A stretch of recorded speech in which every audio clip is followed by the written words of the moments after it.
Ndoj si problematikën e zgjidhjes së çështjes Trepçës, ne nuk mendoj se mund ta mendojmë si zgjidhje me shkop magjik apo zgjidhje me hipotezë.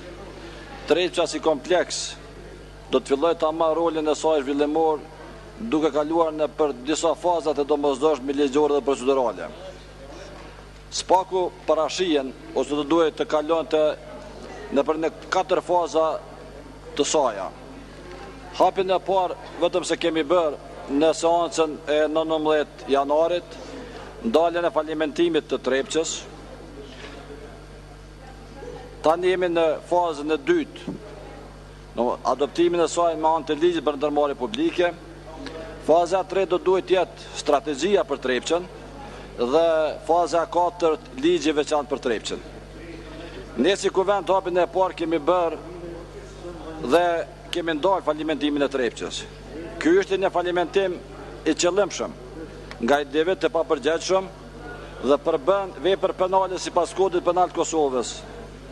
Prej miratimit të ligjit për organizimin e ndërmarrjeve të caktuara me 22 shtator 2011 e deri më sot ka pas kohë për të bërë organizimin e Trepçës dhe përfundimin e procesit të bollëzimit pretendent të saj. Punë që menaxhmenti i Trepçës dhe menaxhmenti i Trepçës në AKP nuk e ka bërë. Në vitin 2011 dhe 2012 Trepça po operonte me një bilans pozitiv deri në dorëheqjen e drejtorit Shala. Atëherë Trepça po operonte me bilans pozitiv me mbi 15 milion euro. Prej vitit 2012 e deri më sot, menaxhmenti pasues dhe ky tanishmi bashkë me menaxhmentin e Trepçës në AKP nuk kanë vazhduar fare procesin e riorganizimit të saj, por janë marrë me shpenzimet të atyre 15 milion eurove që ishin trashëguar nga menaxhmenti paraprak.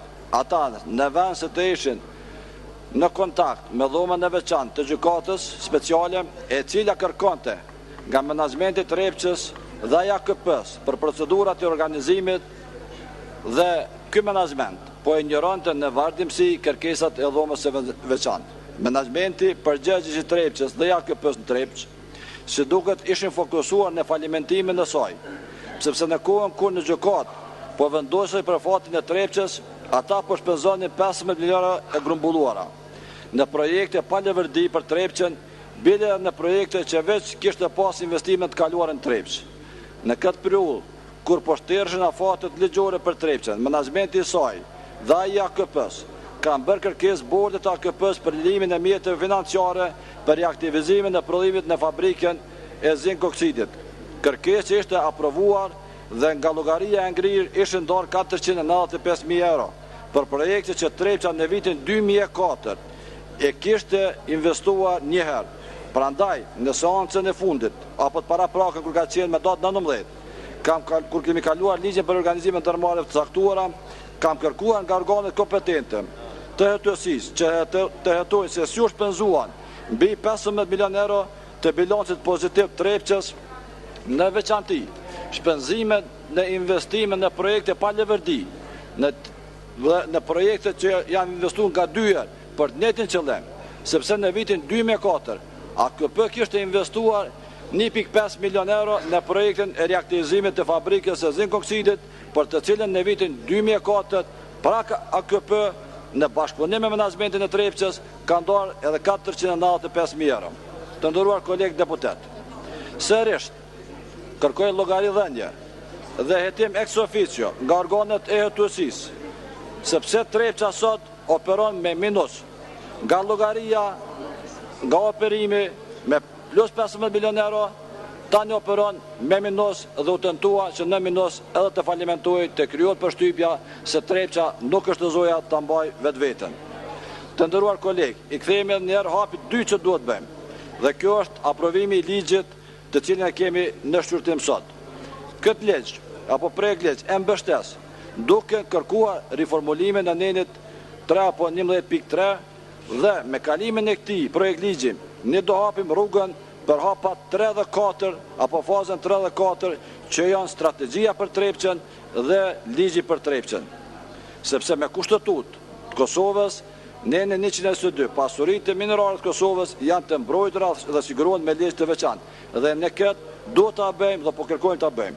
Me këtë do ta bëjmë dhe sigurojmë zhvillimin e Trepçës dhe gjithsesi me zhvillimi i Trepçës do të bëhet me një menaxhment profesional dhe të përgjegjshëm.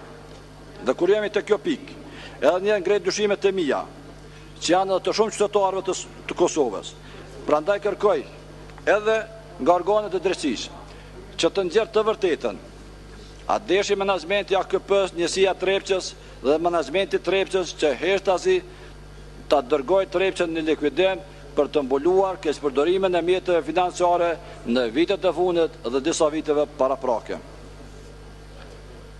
Të nderuar kolegë deputet, me anë të strategjisë ligjit për Trepçën, do ta zhvillojmë Trepçën dhe me këtë do krijojmë kushte më të mira të punës edhe për minatorët dhe pagat më të mira për ta.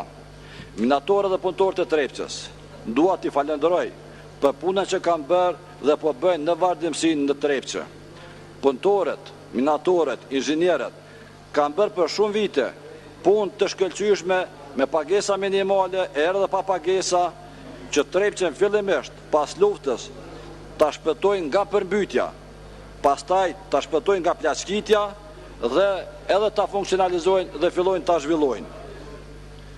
Për fat të keq, viteve të fundit, menaxhmenti i Trepçës nuk ka qenë në koherencë me minatorët. Të nderuar kolegë, po përsëris, pas luftës, Trepça u shpëtua nga minatorët, nga përmbytja e saj. U shpëtua fal punëtorëve dhe inxhinierëve të saj edhe nga plaçkitja. E zhvilluam Trepçën në qeverisjen e kaluar dhe filluam të ringjallëm shpresën se ajo vërtet do të jetë një gjigant industrial dhe zhvillimor. Prandaj kërkoj që ata që tentuan ta falimentojnë Trepçën të dalin para organeve të drejtësisë. Dhe hapi tjetër që na takon ta bëjmë gjithsesi është strategjia zhvillimore e Trepçës, jo pse kjo është një retorik këtu e deputetëve në Kuvend, por me strategjinë zhvillimore të Trepçës dhe me ligjin e Trepçës, ne do zhvillojmë Trepçën, do zhvillojmë Mitrovicën dhe të zhvilluar Mitrovicën do zhvillojmë Kosovën dhe do ndihmojmë edhe integrimet të pjesës veriore, për arsye se Trepça ishte arsyeja kryesore e atyre ndarën pjesën veriore dhe me zhvillimin e Trepçës do filloj edhe integrimi i asaj pjesës. Ju falenderoj.